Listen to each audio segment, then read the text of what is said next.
మీకు తెలుసా కేవలం వుడెన్ బోట్స్ తో బ్రిటిష్ వాళ్ళ గుండెల్లో దడ పుట్టించిన ఒక రియల్ హీరో గురించి? అతనే ఈ కాన్హోజీ ఆంగ్రే. 1700s లో మహారాష్ట్రలోని కొంకణ తీరంలో జన్మించిన కన్హోజీ శివాజీ మహారాజ్ తర్వాత మరాఠా నౌకాదళపతి అయ్యారు. కన్హోజీ కొంకణ్ కోస్ట్ లో ఉన్న రాకీ ఫోర్ట్స్ నుంచి బ్రిటిష్, పోర్చుగీస్, డచ్ షిప్స్ పై అటాక్ చేసి వాళ్ళ కార్గోస్ ని స్వాధీనం చేసుకునేవాడు. అరేబియన్ సీ మొత్తం తన కంట్రోల్లో ఉండేది. యూరోపియన్ కంట్రీస్ అన్ని కలిసి వచ్చినా కన్హోజీని ఏమీ చేయలేకపోయారు. బ్రిటిష్ వాళ్ళు కన్హోజీని పైరేట్ అని ఒక ముద్ర వేశారు.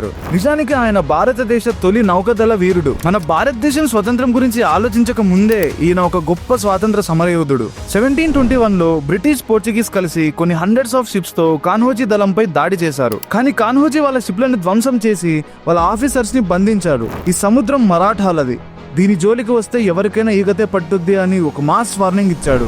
నేలపై ఎంతో మంది రూలర్స్ వచ్చారు వెళ్లారు, కానీ కాన్హోజీ 30 సంవత్సరాలు అరేబియన్ సీని రూల్ చేశాడు. ఒక్క యుద్ధంలో కూడా ఓడిపోలేదు. చివరికి అతను ఒక ఎదురులేని వీరుడుగా మరణించాడు. ఇలాంటి గొప్ప వీరుడి గురించి మన టెక్స్ట్ బుక్స్ లో, మన హిస్టరీ బుక్స్ లో చూడం.